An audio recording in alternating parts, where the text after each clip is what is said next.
तो chapter number 1 का वैसे नाम है nature and scope of business economics. आप में से शायद कई बच्चों ने इकोनॉमिक्स तो सुना होगा सब्जेक्ट कभी, या शायद पढ़ा भी होगा। इकोनॉमिक्स, अर्थशास्त्र, सुना है आपने ये नाम? ठीक है, और पढ़ा भी होगा। अब ये सब्जेक्ट का नाम है बिजनेस इकोनॉमिक्स, तो इसका मतलब कुछ तो इसमें अलग होगा। तो इकोनॉमिक्स जो आपने सब्जेक्ट शायद सुन रखा है या जो शायद पढ़ रखा है, वो पूरा का पूरा होता है कुछ धारणाओं पर बेस्ड, यानी कुछ अजम्पशंस पर आधारित होता है, और जिसमें सारी की सारी बातें जो होती है ना, वो पढ़ते समय बड़ी बड़ी ऐसी लगती हैं कि ये तो सब काल्पनिक सी बातें, बेकार सी बातें। जैसे जिन बच्चों ने पढ़ रखा है उनसे 2 मिनट लेता हूं। आपने जैसे इकोनॉमिक्स में पढ़ा होगा कंज्यूमर इक्विलिब्रियम, शायद सुना होगा कि कितने एप्पल खाने चाहिए, कितने बनाना खाने पर सबसे ज्यादा सेटिस्फैक्शन मिलेगा, या प्रोड्यूसर इक्विलिब्रियम, कितने डब्बे प्रोड्यूसर बेचेगा उसको मैक्सिमम प्रॉफिट होगा। तो ये सब बातें पढ़ते समय ऐसा लगता है कि ये सब तो किताबी ही बातें हैं ना भाई, कितने एप्पल खा के मुझे मजा आएगा, ये भी अब एल्फ्रेड मार्शल बताएगा, हम खुद बता लेंगे। तो इकोनॉमिक्स जो होती है पूरी की पूरी कभी कभी अजम्पशंस पर बेस्ड होती है। तो मैं ये नहीं कह रहा कि अल्फ्रेड मार्शल ने गलत बताया, लेकिन अल्फ्रेड मार्शल की बातें उसकी अपनी अजम्पशन पर बेस्ड हैं, किसी और इकोनॉमिस्ट की बातें उसकी अपनी अजम्पशंस पर बेस्ड हैं। तो इकोनॉमिक्स जो होती है वो तो बहुत ही ज्यादा अजम्पशंस पर बेस्ड थ्योरी होती है, और कई बार पढ़ते समय भी आपको लगता है कि प्रैक्टिकली ये सब बातें तो बेकार हैं। अब बिजनेस वर्ड पर आते हैं, व्यापार। तो बिजनेस यहां पर जो मतलब है बिजनेस का, इसको आप प्रैक्टिकली अगर देखो, सोचो, तो आपके हर जगह आजू बाजू हर चीज में कुछ ना कुछ बिजनेस आपको नजर आ जाएगा, ठीक है ना। और बिजनेस में होने वाली हर चीज तो आम जीवन में, प्रैक्टिकल जीवन में होती ही है, उसको आप बिल्कुल नकार नहीं सकते कि ये तो काल्पनिक बातें हैं, किताबी बातें हैं, ऐसा बिल्कुल भी नहीं हो सकता। तो बिजनेस जो होता है, व्यापार जो होता है, वो पूरी तरह से एक तरह से रियलिटी पर बेस्ड है, प्रैक्टिकल पर बेस्ड है, जो एक्चुअल में चीजें होती हैं उस पर बेस्ड है। तो आपको ये सब्जेक्ट सीए के अंदर क्यों डाला बताओ? क्योंकि आपको अब ये सिखाने की कोशिश की जाएगी इस सब्जेक्ट के माध्यम से कि इकोनॉमिक्स में जो किताबी बातें आपको पढ़ाई जाती हैं, उन किताबी बातों के ज्ञान को लेकर उस ज्ञान को आप अप्लाई करो कहां पर? बिजनेस में, ताकि जब कल को आप अपना या तो बिजनेस करो या किसी और के बिजनेस को संभालो, तो उसमें आपकी ये इकोनॉमिक्स की पढ़ी गई बातें क्या करें? मदद करें। तो इसीलिए इस सब्जेक्ट का नाम पड़ गया बिजनेस इकोनॉमिक्स, ठीक है। तो समझ आ गया, सब्जेक्ट का नाम हमारा बिजनेस इकोनॉमिक्स है। तो यूनिट 1 जो है वो मैं आपके साथ आज डिस्कस करूंगा। इस यूनिट 1 का नाम है वैसे तो इंट्रोडक्शन। आप बस आराम से सिर्फ सुनते रहना, कंसंट्रेशन चाहिए आपका और कुछ भी नहीं। लर्निंग आउटकम्स बता देता हूं। लर्निंग आउटकम्स का मतलब होता है कि कोई भी चैप्टर पढ़ के आप किन बातों को समझ जाओगे। तो वो कह रहा है explain the meaning of economics. तो देखो, इस चैप्टर के अंत तक आप इकोनॉमिक्स के मतलब को समझ जाओगे। दूसरा, describe the meaning and nature of business economics. आप बिजनेस इकोनॉमिक्स के मतलब और उसके नेचर को समझ जाओगे। और तीसरा, describe the scope of business economics. Business economics के दायरे को समझ जाओगे, यानी कि उसके स्कोप को समझ जाओगे। तो मतलब ये देखो, इस इंट्रोडक्शन में आपको पता है सिर्फ क्या सिखाया जा रहा है? आपको सिर्फ इकोनॉमिक्स का मतलब सिखाएंगे हम, और आपको बिजनेस इकोनॉमिक्स का मतलब भी सिखाएंगे, उसका नेचर भी सिखाएंगे, और उसका दायरा भी सिखाएंगे। चैप्टर खत्म। तो ये चैप्टर ये है बेसिकली, ठीक है ना। तो बहुत ही मजा आएगा, और पूरी इकोनॉमिक्स को आप हमेशा ऐसे सोच के पढ़ना कि मतलब मैं कोई स्टोरी बुक पढ़ रहा हूं। चलो, तो सबसे पहले हम आपको ये पढ़ाते हैं इंट्रोडक्शन के अंदर कि भाई व्हाट इज इकोनॉमिक्स अबाउट। देखो जी, the term economics owes its origin to the Greek word oikonomia which means household. इस पहली लाइन पढ़ते पढ़ते ही मेरे को दिमाग में 12 तरह के क्वेश्चंस बन बैठे। अब आपको लगेगा कि सर ये क्या कह रहे हो आप? आपका ये पेपर क्या सब्जेक्टिव है? नहीं, आपका ये पेपर एमसीक्यू बेस्ड है। तो एमसीक्यू बेस्ड पेपर आसान होता है कि मुश्किल होता है?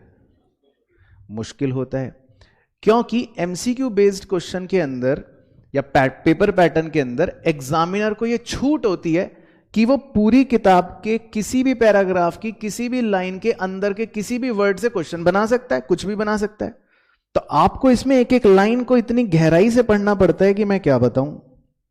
तो वो कह रहे हैं कि इकोनॉमिक्स जो है, ये वर्ड जो इकोनॉमिक्स है, ये इसका ओरिजिन ग्रीक वर्ड ओइकोनोमिया से हुआ था। और इस ओइकोनोमिया वर्ड का ही मतलब, जो ग्रीक वर्ड ओइकोनोमिया है, इसका ही मतलब क्या है? हाउस होल्ड है। तो इसमें वो कुछ भी 12 तरह के क्वेश्चन घुमा फिरा के पूछ सकता है। मतलब 12 तरह का मतलब तो मेरा ऐसे था कहने का, लेकिन वो ये बोल सकता है कि ओइकोनोमिया से कौन सा टर्म बना, तो आप कहोगे इकोनॉमिक्स। वो ये पूछ सकता है इकोनॉमिक्स कौन से टर्म से आया, तो आप कहोगे ओइकोनोमिया। वो पूछ लेगा ग्रीक वर्ड का नाम क्या था, तो आप कहोगे ओइकोनोमिया। वो कहेगा ओइकोनोमिया कौन सा वर्ड था, आप कहोगे ग्रीक वर्ड। वो कहेगा हाउस होल्ड का मतलब ग्रीक में क्या है, आप कहोगे ओइकोनोमिया। वो कहेगा ओइकोनोमिया के ग्रीक वर्ड का मतलब बताओ, आप कहोगे हाउस होल्ड। तो देख रहे हो पहली लाइन से कितने क्वेश्चंस बन रहे हैं एमसीक्यू के। तो इस पेपर में आपके लिए हर लाइन क्या हो गई? इंपॉर्टेंट हो गई। मतलब आप कोई भी एक भी अक्षर किताब का छोड़ नहीं सकते। ठीक है sir. Till 19th century economics was known as political economy. 19वीं शताब्दी तक हम इकोनॉमिक्स को तो किस नाम से जानते थे? पॉलिटिकल इकोनॉमी के नाम से जानते थे, मतलब नाम ही अलग था। द बुक नेम्ड, एक किताब थी, किताब का नाम था, पहले किताब बना लेते हैं, इस किताब का नाम था an inquiry into the nature and causes of the wealth of nations. तो इसमें किताब के लास्ट के 3 कीवर्ड्स ही इंपॉर्टेंट है। किताब का नाम क्या था? Wealth of Nations. और ये किताब कब पब्लिश हुई थी? 1776 में, मतलब आज से लगभग 225 साल पहले लगभग। तो मतलब उस समय भी किताबें चलती थी। Usually abbreviated as the wealth of nations by, किसने ये किताब लिखी थी? एडम स्मिथ ने। Is considered as the first modern work of economics. इसीलिए मॉडर्न इकोनॉमिक्स में फादर ऑफ इकोनॉमिक्स किसे कहा जाता है? एडम स्मिथ को। तो मतलब ये कि पहले ही पैराग्राफ के शुरू के 2-3 सेंटेंसेस के अंदर 25 क्वेश्चंस बन गए एमसीक्यू के। क्या मैं गलत तो नहीं कह रहा? वो कुछ भी पूछ सकता है। वो पूछ सकता है किताब का ऑथर कौन था, तो एडम स्मिथ था। किताब कब कौन से साल में पब्लिश हुई थी? 1776 में पब्लिश हुई थी। किताब का नाम क्या था? वेल्थ ऑफ नेशंस था, है ना। तो मतलब बहुत सारी बातें हैं। तो देखो इतनी बातों का क्रक्स बना लें हम। तो इकोनॉमिक्स कौन से ग्रीक वर्ड से शुरू हुआ? ओइकोनोमिया। ओइकोनोमिया का अपना क्या मतलब था? House hold. पुराने जमाने में इकोनॉमिक्स को किस नाम से जानते थे? Political economy. मॉडर्न इकोनॉमिक्स में फादर कौन? Adam Smith. उनकी किताब का नाम वेल्थ ऑफ नेशंस। कौन से साल में छपी? 1776, है ना। तो ये क्वेश्चंस बन सकते हैं और इतनी बातें हमारे दिमाग में आ रही हैं। फिर वो कह रहा है before we start with the meaning of business economics it is important for us to understand what economics is about. कह रहा है देखो मैं बिजनेस इकोनॉमिक्स शुरू करने से पहले आपको यह बता देता हूं कि इकोनॉमिक्स क्या होता है। For this consider the following situation. ठीक है, तो अब मजा आएगा। तो सब बच्चों को सिचुएशन दी जा रही है, सब सोचेंगे। इट इज योर बर्थडे, आपका जन्मदिन है, and your mother gives you 1000 as birthday gift. तो आपको 1000 रुपए मिले हैं बच्चों अपने जन्मदिन पर। You are free to spend the money as you like. आप कुछ भी कर सकते हो उन 1000 रुपए में जो आप चाहते हो। वॉट विल यू डू, तो आप क्या करोगे? You have many options before you, आपके पास कुछ ऑप्शंस हैं। You can give a party to your friends and spend the whole money on them. तो इसका मतलब आप 1000 रुपए की क्या कर रहे हो? पार्टी कर रहे हो। Option 2, you can by your self a dress for 1000 रुपए, या फिर आप 1000 रुपए की ड्रेस खरीद सकते हो। तीसरा ऑप्शन है you can go for a movie and eat in a restaurant of your choice, या फिर आप मूवी देखने जा सकते हो और रेस्टोरेंट चले गए। चौथा तो कोई भी बच्चा नहीं करेगा। Option 4, you can by your self a book, आप अपने आप को किताब गिफ्ट करो and save the rest of the money. तो ये तो सुन के ही उल्टी आ रही है कि ये क्या कह रहा है। तो मतलब ये है कि आपको जो बर्थडे में 1000 रुपए मिले, आप उसमें बहुत कुछ कर सकते हो। उसने 4 ऑप्शंस आपको बताए। What do you notice? तो आपसे पूछता हूं, बताओ आपने क्या नोटिस करा? क्या नोटिस करा? कि आपके बहुत सारे ऑप्शंस हैं, है ना? You have many options before you. Given a choice, you would like to spend not only on your friends but would also like to go for a movie, eat in restaurant, buy a dress, book, save some money। कह रहा है अगर आपको जो ये option दिया जाए कि भाई तुम कुछ भी करो, पैसों की कोई लिमिटेशन नहीं है, तो फिर तो आप क्या करोगे? दोस्त के साथ पार्टी भी करोगे, ड्रेस भी खरीदोगे, मूवी भी देखोगे, रेस्टोरेंट भी जाओगे, किताब भी खरीद लोगे, पैसे भी बच जाएंगे। However, परंतु you can not have all of them at the same time, लेकिन आप 1000 रुपए के अंदर सारी चीजें नहीं कर सकते।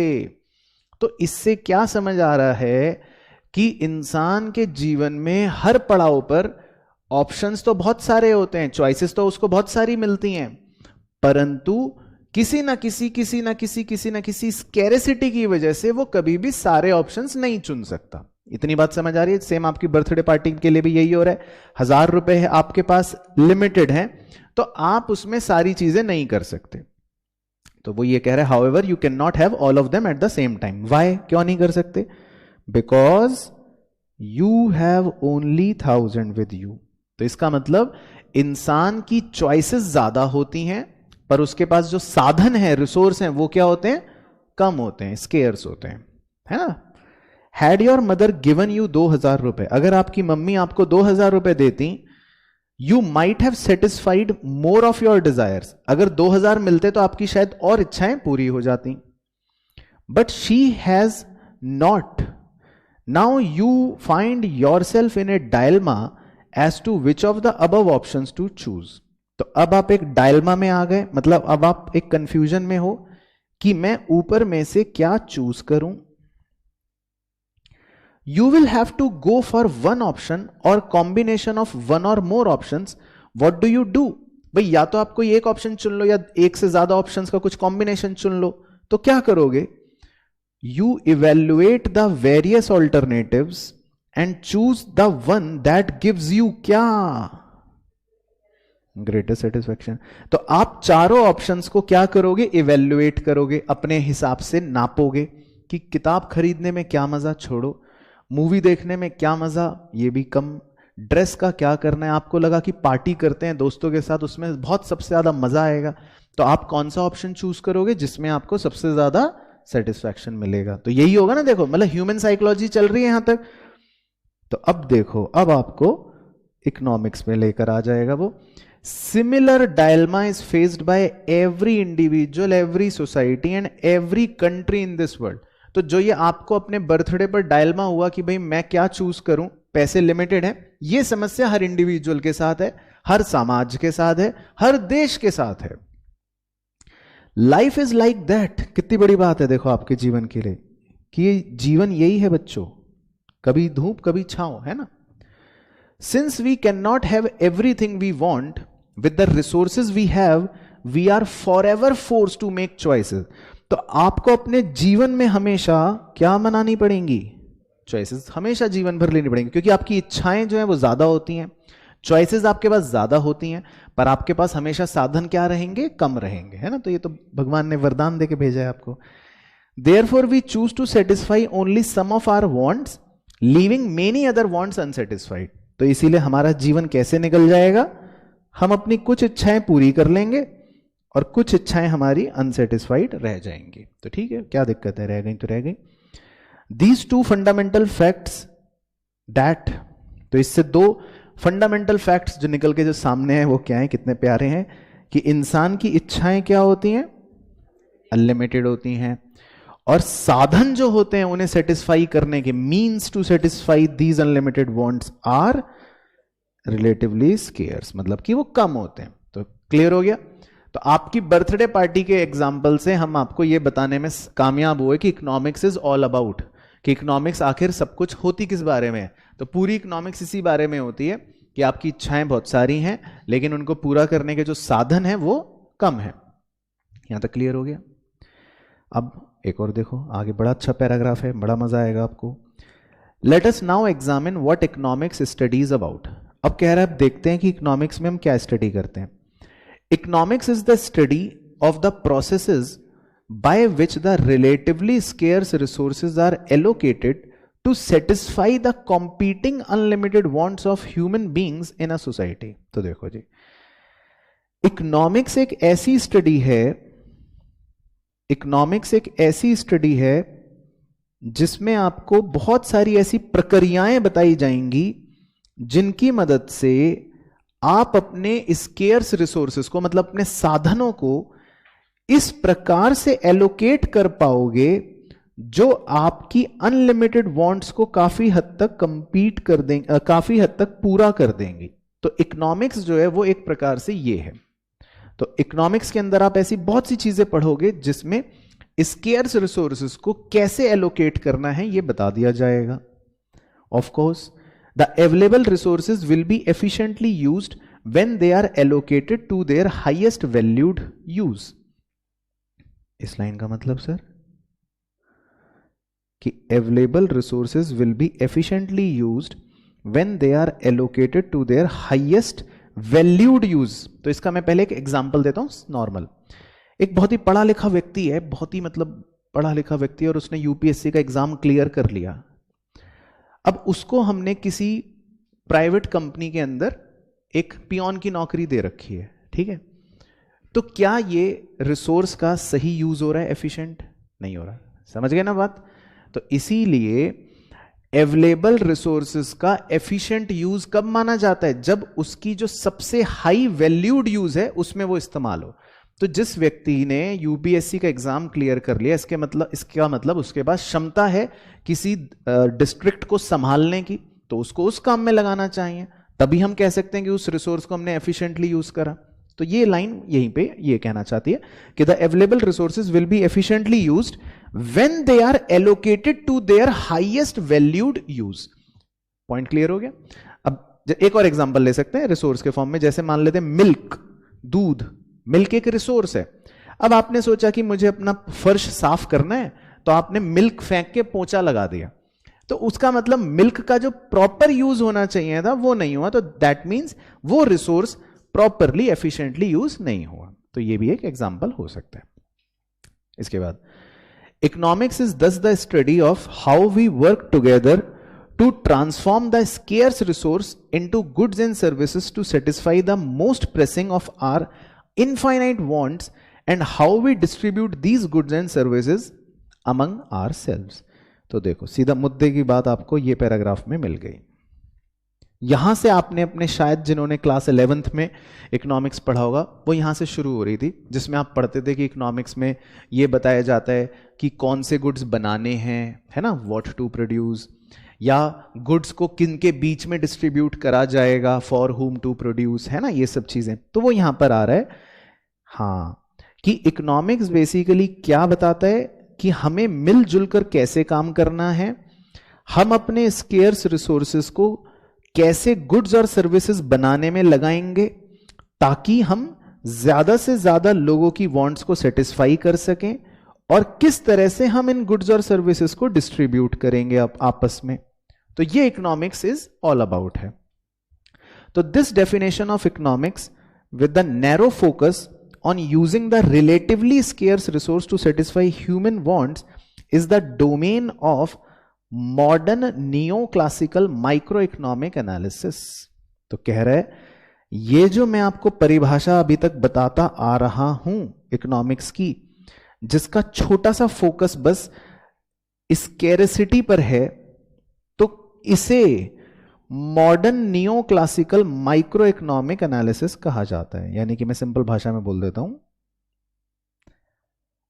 अगर आपने नोटिस करा हो अभी तक की मेरी चर्चा, चाहे बर्थडे पार्टी हो, उसमें आपको 1000 रुपए में ऑप्शंस दिए जा रहे हैं।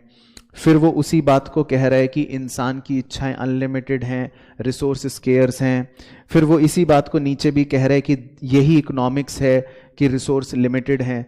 तो अगर आपने इकोनॉमिक्स थोड़ा पहले कभी पढ़ रखा होगा तो उसमें एक माइक्रो और मैक्रो इकोनॉमिक्स नाम के 2 सब्जेक्ट्स होते हैं।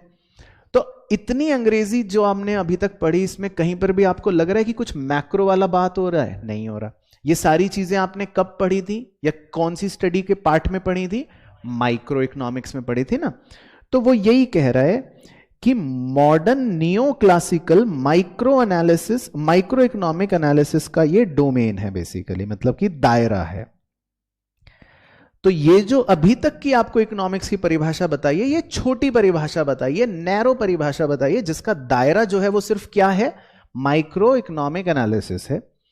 Despite being correct, it is incomplete as it brings to our mind the picture of society with fixed resource, skills, and productive capacity, deciding on what specific kinds of goods and services it ought to produce with the given resources and how they ought to be distributed among the members of the society.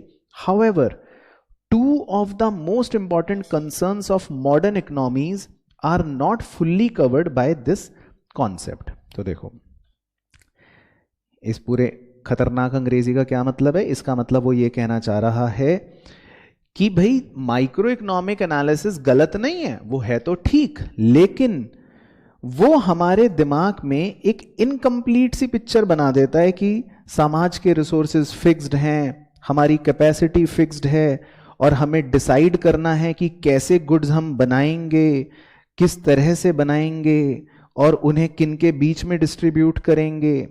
और 2 सबसे important जो हमारे main concerns होते हैं modern economies के, उसे हम इसमें कवर ही नहीं करते। तो वो ये कह रहा है कि माइक्रो इकोनॉमिक थ्योरी जो है, ये जो माइक्रो इकोनॉमिक्स अभी तक आपको बताई जा रही है, ये गलत नहीं है, पर ये बहुत छोटी है और इसमें मॉडर्न इकोनॉमिक्स के 2 बड़े मेन पहलू अभी तक कवर ही नहीं किए जाते। तो ऐसे कौन से पहलू कवर नहीं किए जाते वो देखते हैं। अब ये पढ़ते हैं, देखो। On the one hand, we find that productive capacity of modern economies has grown tremendously. Population and labor force have increased. New sources of raw materials have been discovered, and new, better plant and equipment have been made available on farms and in the factories and mines. Not only has the quantity of available productive resources increased, their quality has also improved substantially. Better education and newly acquired skills have raised the productivity of labor force and has led to the discovery of completely new kinds of natural resources such as shale gas and new alternative greener resources of energy such as solar and wind power. On the other hand, we know that the resulting growth in production and income has not been smooth. There have been periods in which output not only failed to grow but also actually declined sharply. During such periods, factories, workers and other productive resources have remained idle due to insufficient demand. देखो, बहुत ही बेहतरीन paragraph है और इसमें वो क्या कहना चाहता है, उसका इरादा क्या है वो समझाता हूं। देखो, अभी तक जो आपने इकोनॉमिक्स देखी ऊपर, वो कौन सी देखी कि मैं आपको कह रहा हूं कि हमारे रिसोर्सेज लिमिटेड हैं, हमारी वांट्स अनलिमिटेड हैं और इकोनॉमिक्स आपको यह बताता है कि रिसोर्सेज को कैसे हमें यूज करना है। और इतनी बात को हम क्या बोलते हैं? Micro economics. अब देखो, इसमें कौन सी दुनिया की आपको असली पहलुओं को कैसे इसमें देखो छुपाया जा रहा है। माइक्रो इकोनॉमिक्स में असली पहलू तो आते ही नहीं है। अब असली पहलू क्या आपको नहीं लगता कि मॉडर्न जमाने में, देखो जमाना इतना अब आगे चला गया है, मॉडर्न इकोनॉमीज इतनी ग्रो हो गई हैं कि हमारी देखो जनसंख्या बढ़ रही है, लेबर फोर्स बढ़ रहे हैं, नए नए साधन आ रहे हैं, रॉ मटेरियल्स डिस्कवर हो रहे हैं, नई नई टेक्नोलॉजी, प्लांट इक्विपमेंट्स हमारे पास आ गए हैं। इसके अलावा हमारी क्वांटिटी ही नहीं, क्वालिटी भी प्रोडक्ट्स की बहुत ज्यादा इंप्रूव हो गई है। लोग अच्छी एजुकेशंस ले रहे हैं, अच्छे अच्छे नए नए स्किल्स अपनी बढ़ा रहे हैं, जिससे लेबर की प्रोडक्टिविटी बढ़ती जा रही है। तो माइक्रो इकोनॉमिक्स ने तो बस एक लाइन चिपका दी कि रिसोर्स लिमिटेड है, स्केयर्स हैं, प्रोडक्शन हो नहीं सकता। लेकिन क्या वास्तविकता में ये सब बातें हैं? नहीं। वास्तविकता में आप देखते हो मॉडर्न जमाने में अगर आप देखो तो लेबर फोर्स इंप्रूव हो रहा है, टेक्नोलॉजी इंप्रूव हो रही है, प्रोडक्शन की क्षमता बढ़ रही है, और आगे तो वो कह रहे हैं इनफैक्ट हम तो नए नए रिसोर्सेज तक डिस्कवर कर पाने में देखो सक्षम हो रहे हैं ना। हमने तो सोलर एनर्जी और ये नई नई तरह की एनर्जीज भी देखो डिस्कवर कर ली हैं। तो माइक्रो इकोनॉमिक्स क्या ये सारे पहलू कवर कर रहा था? अच्छी बातें नहीं कर रहा था। समझ आ रहा है पॉइंट? वो ये समझाना चाहता है इस पैराग्राफ से। इसी तरह कुछ बुरी बातें, अब एक्चुअल में बहुत से टाइम ऐसा भी होता है जिस बार प्रोडक्शन में, इनकम में गिरावट हो जाती है या आउटपुट में बहुत ज्यादा कमी हो जाती है। अब आपको 2007-8 वाला तो शायद याद ना हो, एक बहुत पूरी दुनिया में क्राइसिस आया था, यूएसए से शुरू हुआ था, तो उसके बारे में तो इसलिए चर्चा नहीं करते क्योंकि उसके तब तो आप बहुत छोटे थे। लेकिन कोरोना पेंडेमिक का ही समय ले लो, इस समय तो पूरी दुनिया में क्या हुआ था? प्रोडक्शंस में कमी आ गई थी, सबके आउटपुट लेवल्स में कमी आ गई थी, इनकम लेवल्स में कमी आ गई थी। तो क्या माइक्रो इकोनॉमिक्स इन सब चीजों को डील करता है? नहीं करता। तो वो ये पूरा पैराग्राफ सिर्फ ये बताने के लिए बता रहा है कि माइक्रो इकोनॉमिक थ्योरी तो पुराने जमाने की थी, और वो दो मेन चीजें तो मॉडर्न इकोनॉमी की बताता ही नहीं है। जब अच्छा समय होता है वो नहीं बताता, जब बुरा समय होता है वो नहीं कवर करता। तो माइक्रो इकोनॉमिक थ्योरी इन दोनों मेन चीजों को तो वो कवर ही नहीं करता।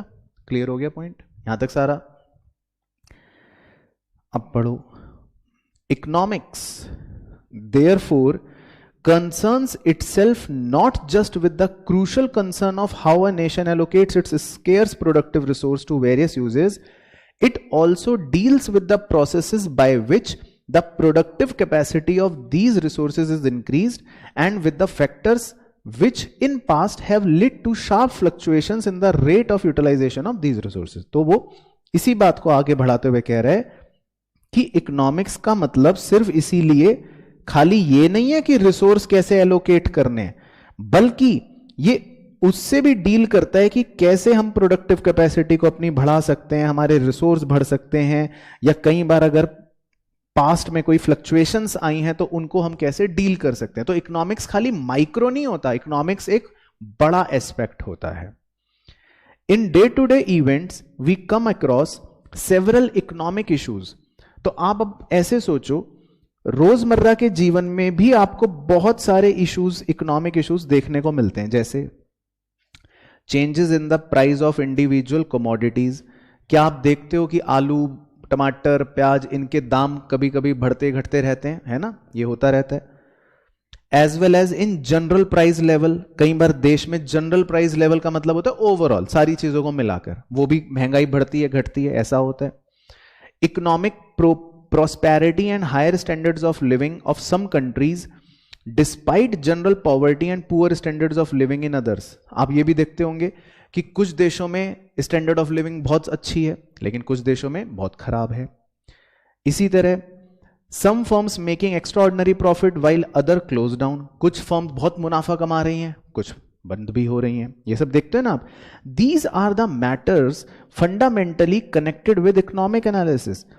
ये सब चीजें जो मैंने आपको बता रहा हूं ये सब इकोनॉमिक्स से रिलेट करती हैं। The study of economics will enable us to develop an analytical approach that help us in understanding and analysing a wide range of economic issues. बहुत ही बढ़िया बात। आपको इकोनॉमिक्स इसलिए पढ़ाई जाती है ताकि आपकी एनालिटिकल अप्रोच डेवलप की जा सके, आप चीजों को समझ सको और तरह तरह की इकोनॉमिक इश्यूज में आप एनालाइज करना जान सको। क्योंकि कल को चार्टर्ड अकाउंटेंट बन के जब जाओगे तो ऐसा तो नहीं है कि पूरे उसके जीवन के बाद अच्छे ही दौर चलते रहेंगे। मान लो कभी दोबारा से ग्लोबल क्राइसिस आ गया तो जिस कंपनी में आप काम करते हो या आपकी कोई अपनी ही कंपनी है तो कैसे वहां पे आप डील करोगे इकोनॉमिक क्राइसिस में, ये सब चीजें आपको इकोनॉमिक्स में सिखाई जाएंगी। या कई बार आरबीआई ने रेपो रेट बढ़ा दिया तो उसका क्या प्रभाव आपके बिजनेस पे पड़ेगा, ये बातें आपको पता होनी चाहिए। तो कह रहे हैं इसीलिए आपको इकोनॉमिक्स पढ़ाई जाती है क्योंकि आप इससे एनालिटिकल अप्रोच अपनी डेवलप करते हो। It would also provide us with A number of models and frameworks that can be applied in different situations. Economics में आपको बहुत सारे अलग अलग मॉडल्स, अलग अलग फ्रेमवर्क सिखाए जाते हैं जिन्हें आप अलग अलग सिचुएशंस में यूज कर सकते हो। मान लो एक छोटा बच्चा आपके पास आया, कहने लगा भैया बताओ मैं कितनी चॉकलेट खाऊं ताकि मुझे सबसे ज्यादा मजा आ जाए। तो फिर आप उसमें अपने एल्फ्रेड मार्शल की कंज्यूमर इक्विलिब्रियम की थ्योरी लगा सकते हो, एटलीस्ट आपको पता है। नहीं तो आपको, जिसको पता ही नहीं है तो वो अप्लाई कैसे करेगा। तो इकोनॉमिक्स में आपको बहुत सारे मॉडल सिखाए जाते हैं। ऐसे ही आपको एक आगे सिखाया जाएगा शटडाउन पॉइंट, बिजनेस को बंद कब करते हैं। क्या ये बात जानते हो आप, बिजनेस को बंद कब करना है? अभी नहीं पता, तो उसका भी मॉडल सिखाया जाएगा। तो बहुत सारे आपको मॉडल सिखाए जाएंगे। The tools of economics assist in choosing the best course of action from among the different alternative course of actions available to the decision maker. However, it is necessary to remember that most economic problems are of complex nature and are affected by several forces, some of which are rooted in economics and others in political setup, social norms, etc. The study of economics cannot ensure that, ये point important है, कह रहा है economics पढ़ लेने से इस बात की श्योरिटी नहीं है, can not ensure that all the problems will be appropriately tackled. भाई ऐसा नहीं कि आपने एक किताब पढ़ ली और आप सोचो कि मैं कोई भी प्रॉब्लम को टैकल करना जान गया हूं, परंतु without a doubt it would enable a student to examine a problem in its right perspective. पर कम से कम आप किसी भी समस्या को सही दृष्टिकोण से देखना तो सीख जाओगे। भाई पता चला कोई बच्चा कह रहा है मेरे हाथ में दर्द हो रहा है, और आप जाके उसके पैर दबा रहे हो, पैर में दवाई लगा दी, तो फिर तो कोई फायदा ही नहीं हुआ। कम से कम इकोनॉमिक्स पढ़ने से आप प्रॉब्लम के सही पर्सपेक्टिव को देखना सीख जाओगे। हां, इस बात की श्योरिटी नहीं है कि आप समाधान निकाल ही लोगे, वो हो ना हो, लेकिन आप प्रॉब्लम को सही नजरिए से देखना सीख जाओगे, वो ये कह रहा है। And would help him in discovering suitable measures to deal with the same. और फिर वो आपको मदद करेगा कि भाई आप कोई ना कोई समाधान उसका निकाल पाओ। तो कुल मिलाकर देखो, क्या लगता है इतनी बड़ी चर्चा से इसका निष्कर्ष क्या निकलता है?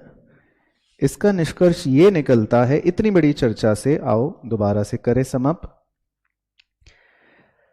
कि इकोनॉमिक्स की शुरुआत कहां से हुई थी? सबसे पहले ग्रीक वर्ड ओइकोनोमिया से, जिसका मतलब था हाउस होल्ड। फिर उसके बाद पुराने जमाने में हम उसको किस नाम से जानते थे? Political economy.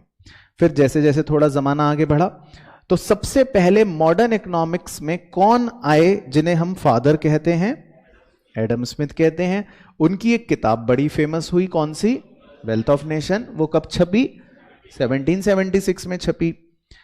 फिर उसके बाद वो इकोनॉमिक्स आपको बताने के लिए एग्जाम्पल दे रहा है कि भाई आपके पास 1000 रुपए हैं जिसमें आप ये कर सकते हो, लेकिन क्या आप चारों चीजें कर सकते हो? नहीं कर सकते। तो इससे हमने क्या निष्कर्ष निकाला कि इंसान की इच्छाएं तो बहुत सारी होती हैं, लेकिन उसको पूरा करने का साधन आपके पास लिमिटेड होता है, स्केर्स होता है। तो इकोनॉमिक्स के अंदर हम इसी बात को पढ़ते हैं कि कैसे अपने स्केर्स रिसोर्सेस को अच्छी तरह से हम अप्लाई करें ताकि ज्यादा से ज्यादा लोगों की ह्यूमन वांट्स को सेटिस्फाई किया जा सके। अब क्या खाली इतनी ही बात में पूरी इकोनॉमिक्स कवर हो जाती है? तो आंसर है नहीं।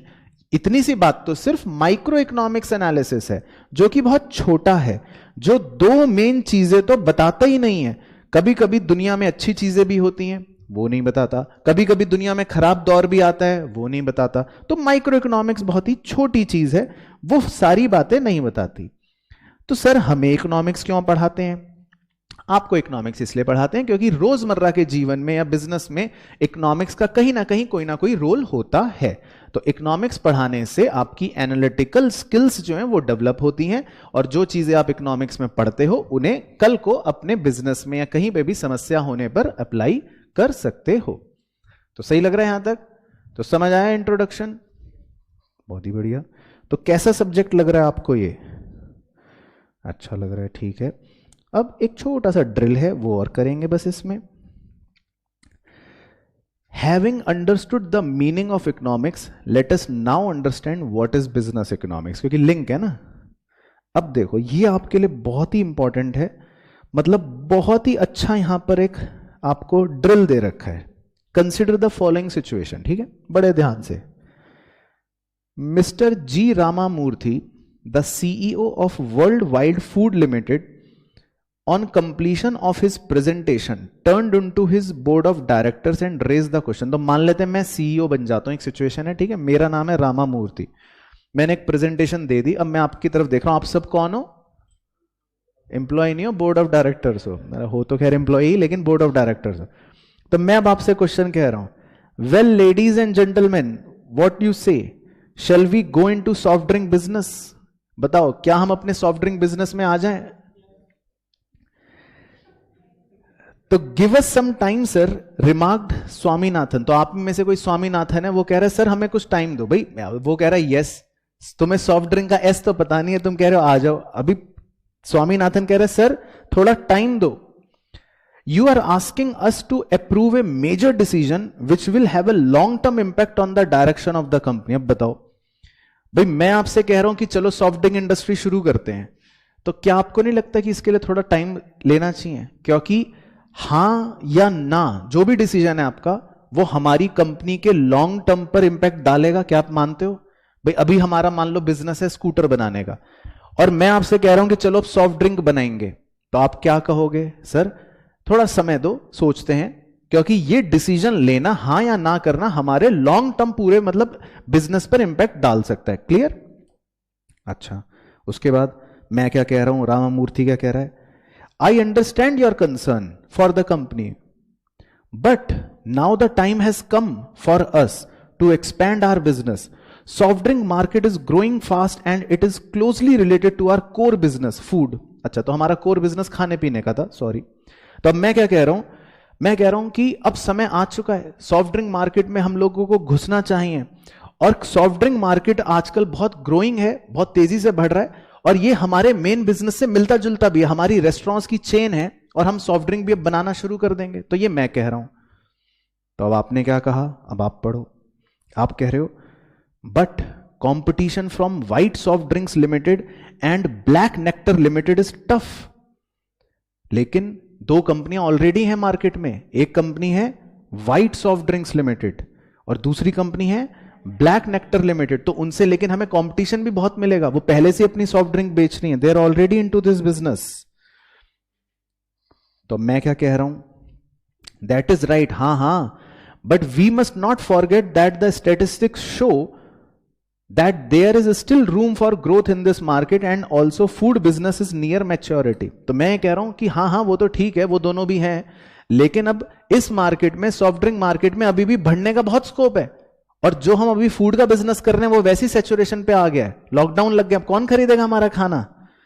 तो अब आप क्या कह रहे हो, don't forget that even Swati foods tried entering the soft drink market and failed miserably. एक बच्चा डरा रहा है, कह रहा है सर भूलो मत, स्वाति फूड्स ने भी सॉफ्ट ड्रिंक इंडस्ट्री में आने की कोशिश करी थी और वो बुरी तरह फ्लॉप हुए थे। Moreover the projections you are showing are based on last 10 years data. What is the guarantee that trend will continue? आप में से एक बच्चा कह रहा है सर जो आप ये प्रेजेंटेशन दिखा रहे हो ये तो पिछले 10 साल की है, इस बात की क्या गारंटी कि आगे भी यही होगा? He questioned also we should not forget that Indians have become health conscious and who knows tomorrow what will people prefer. तो बच्चा कह रहा है सर ये मत भूलो, आजकल भारत के लोग हेल्थ के भी कॉन्शियस होंगे, तो सॉफ्ट ड्रिंक पता चला कल को वो खरीद ही नहीं रहे। तो बच्चे के सवाल बड़े तेज हैं। अब मैं क्या कह रहा हूं, तो मैं कह रहा हूं well friends all your concerns are logical. मैं मानता हूं आपके सबके कंसर्न्स बड़े अच्छे हैं, and believe me I have given much thought to these if and buts. तो मेरा विश्वास मानो मैंने भी इन सारी बातों पर, इन सारी पहलुओं पर सोचा है। My people have spend many days analysing all the available data to arrive at a judgment. मैंने अपने लोगों को इस काम पे लगाया और उन्होंने काफी दिन लिया। Our analysis indicates a strong possibility of earning above average return on investment in this market. और हमारा एनालिसिस ये दिखाता है कि अगर हम इस मार्केट में आते हैं सॉफ्ट ड्रिंक में, तो हम अच्छा रिटर्न कमा लेंगे। That will be more than what we are earning in food industry। जो हम अभी कमा रहे हैं उससे ज्यादा कमा लेंगे। We are already working on the details of production, cost, pricing, distribution। कह रहा हमारी तो ऑलरेडी बात चल रही है प्रोडक्शन, कॉस्ट, ये सब को लेकर। I fear, मुझे डर है, if we wait for long, we will be missing an opportunity that may not come again for long। Let's go ahead and make the most of it। तो मुझे डर है अगर हम ज्यादा रुके तो पता चला अपॉर्चुनिटी निकल जाएगी। तो मौका आ चुका है और अब हम आगे बढ़ते हैं। ठीक है, तो पहले आपको कॉन्वर्सेशन समझ आई, एक रियलिस्टिक बिजनेस कॉन्वर्जेशन है कि भाई मैं कह रहा हूं कि नए बिजनेस करते हैं सॉफ्ट ड्रिंक का, आप अपने कुछ कंसर्न्स लेकर आ रहे हो कि सर ये भी हो सकता है वो भी हो सकता है ना, और मैं आपको फिर मना रहा हूं कि नहीं नहीं ठीक है। तो देखा कॉन्वर्जेशन इनका। अब देखो what do you notice in the hypothetical example, the management of the company is faced with the problem of decision making. बोलो क्या आप इससे एग्री कर रहे हो? मैनेजमेंट को अभी क्या प्रॉब्लम आ रही है डिसीजन मेकिंग को लेकर? भाई आप कह रहे हो करना खतरनाक है, मैं कह रहा हूं कर लेते हैं, तो थोड़ा भी सोचना पड़ेगा, डिसीजन लेना पड़ेगा। As we are aware the survival and success of any business depends on sound decision. Decision making refers to the process of selecting an appropriate alternative that will provide the most efficient means of attaining a desired end from two or more alternative course of action। तो भाई decision making का तो मतलब ही ये ना कि एक process है जिसमें आप सबसे सही ऑल्टरनेटिव को चुनोगे ताकि सब कुछ ठीक रहे। Decision making involves evaluation of feasible alternatives, rational judgment on the basis of information and choice of a particular alternative which the decision maker finds as the most suitable। Decision making में आप अलग अलग alternatives को evaluate करते हो और एक rational judgment लेते हो। rational judgment का मतलब होता है आप कोई भेदभाव biased नहीं हो, मतलब सब कुछ सोच समझ के करते हो। As explained above, the question of choice arises because our productive resources such as land, labor, capital and management are limited and can be employed in alternative uses. Therefore, most efficient alternatives must be chosen and less efficient alternatives must be rejected. The management of the business unit generally needs to make strategic, tactical and operational decisions. A few examples of issues required decision making in the context of business are illustrated below। तो अब आप ये list पे थोड़ा focus करना। देखो जो हमने एग्जाम्पल डिस्कस करा, जो हमारी बात हुई, अब देखो और आप भी ये सोचना कि क्या ये सवाल आपके मन में आए या आने चाहिए। देखो क्या हमें इस बिजनेस में आना चाहिए, पहला क्वेश्चन। क्या हमें ये प्रोडक्ट लॉन्च करना चाहिए क्योंकि कंपटीशन बहुत है, दूसरा क्वेश्चन। अगर लॉन्च करना चाहिए तो हमारी प्रोडक्शन की टेक्निक क्या रहेगी, तीसरा क्वेश्चन। हम नेसेसरी इनपुट्स कहां से खरीदेंगे और कितने के खरीदेंगे, चौथा क्वेश्चन। क्या हम कंपोनेंट्स खुद ही बनाएं या किसी और से खरीदें, पांचवा क्वेश्चन। भाई सॉफ्ट ड्रिंक बनाने के लिए आपको कंपोनेंट्स चाहिए तो खुद ही बनाओगे या बाहर से खरीदोगे, छठा क्वेश्चन। कितनी सॉफ्ट ड्रिंक्स बनाओगे और क्या दाम की बेचोगे, छठा क्वेश्चन। आपका मार्केट कहां होगा आपका प्रोडक्ट का, सातवां क्वेश्चन। आपका कस्टमर सेगमेंट क्या है, आप बूढ़ों को बेचोगे या बच्चों की रंग बिरंगी ड्रिंक बनाओगे, कौन सी ड्रिंक बनाने की बात करो, ये भी क्वेश्चन। जो रिस्क और अनसर्टेनिटीज आएंगी उससे कैसे लड़ोगे, आठवां क्वेश्चन। तो देख रहे हो ये सारे रीजनेबल क्वेश्चंस हैं, कोई भी बिजनेस लेने से पहले ये सब डिसीजंस आपको लेने पड़ेंगे। तो अब देखो मुद्दा खत्म होने वाला है। Decision making on the above as well as the similar issue is not simple and straight forward.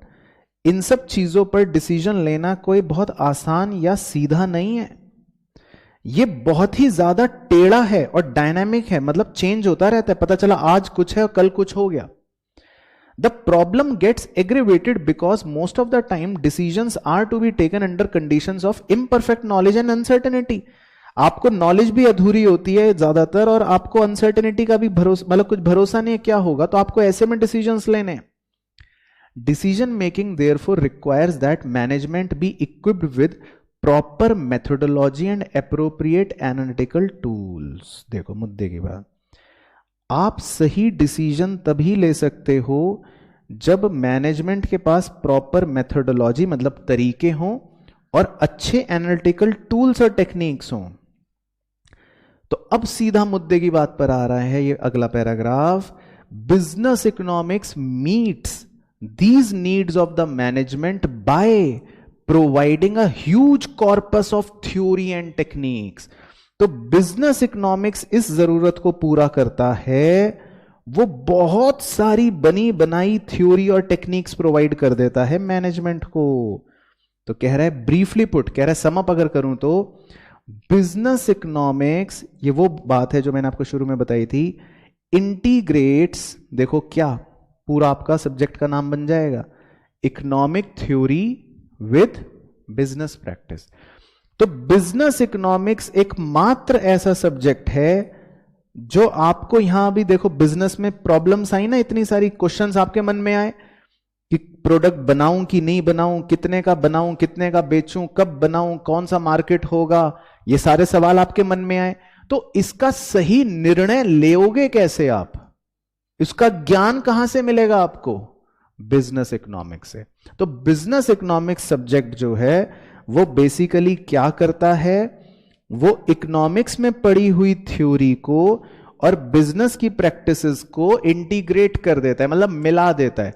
तो इकोनॉमिक्स में जो आप ज्ञान लोगे उसको कहां अप्लाई कर दोगे? बिजनेस में। तो फिर ये सब डिसीजंस आपको लेने आसान हो जाएंगे।